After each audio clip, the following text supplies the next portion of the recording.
Frequency sent this in. This is the name that came on this one. High frequency. Don't ask why. It just did. What's the best way to sell my house that has unpermitted conversions? Is there anything I should watch out for? And he also states in there, what about selling it by myself? But I like the beginning of the question. How do you sell a house that has unpermitted conversions, Frank? Well, it actually goes city by city. There are some cities that require you to make a correction to a property. What about Long Beach? Let's talk about Long Beach. Long Beach, it actually doesn't have that requirement. So you can sell a property as is. Right.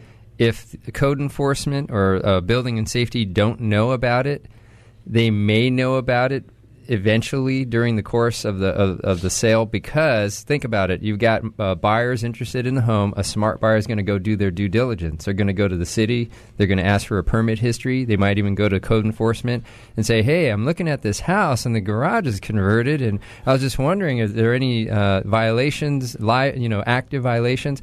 Boom, code enforcement more than likely is going to be out there. Probably that. So then they find out that it's unpermitted. They find out it's unpermitted. How do you then sell the house? You sell the house basically, and this is the way I put it in my disclosure. I'm selling the house as disclosed, as is, and then I let them know garage is illegally converted. You use the word illegally. I was say you use that. Well, it's unpermitted. That's illegal. a little frightening. Can't you I would just say it's say unpermitted? unpermitted. Unpermitted.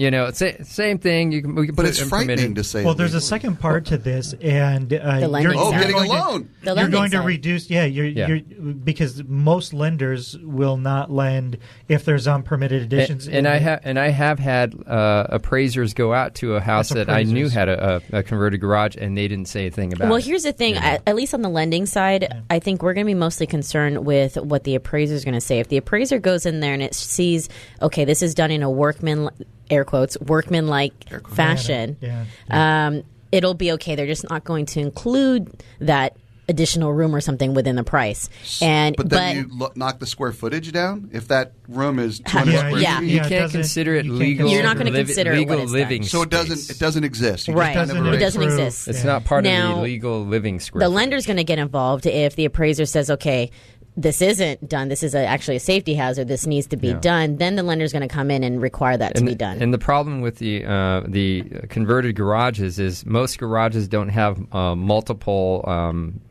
doors, multiple windows. And Oftentimes outlets. when you convert a garage, you take the garage car door and you drywall the inside, you completely seal it. So if there was a fire in a property like that, you might only have one escape route, maybe a window if you even have a window, or maybe just the one door. But what if the door is the area on fire, Well, and a lot of that took place in the past few years, especially in the city of Los Angeles, where people would go in and do the strangest things to their homes, turning walk-in closets into bedrooms. And it can be a liability issue because, who knows if maybe they learned how to do the electrical on the internet or something. Yeah, electrical for dummies. You could have exposed wires. It's a liability for everybody. But how to illegally build a room? There's a but. You can absolutely correct it. There's a but. Many cities don't have any regulation about the transfer of that property.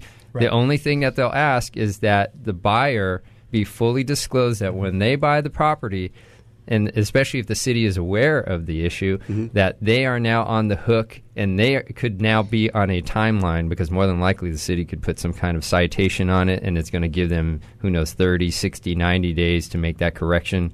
Or the city can put liens, fees, all kinds of things like that. Okay, so not to set another record with the longest mailbag question, let's just basically say this. At the end of this, the guy says, is there anything I should watch out for? And I think what we've... All those things. Disclose everything. You need to watch out for everything. Just disclose everything. I think that's the most important part. And then let all of the parties handle it. Well, and don't sell it on your home. You're going to narrow your buyer pool.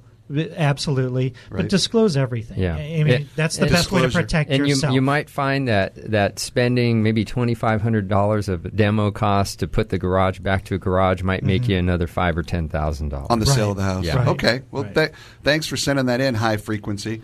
Basically, what should I watch? You better watch. Sounds out like for you a lot installed of a studio. Yeah. There you go. High frequency. Hey. Very good, Scott. Or a stripper pole.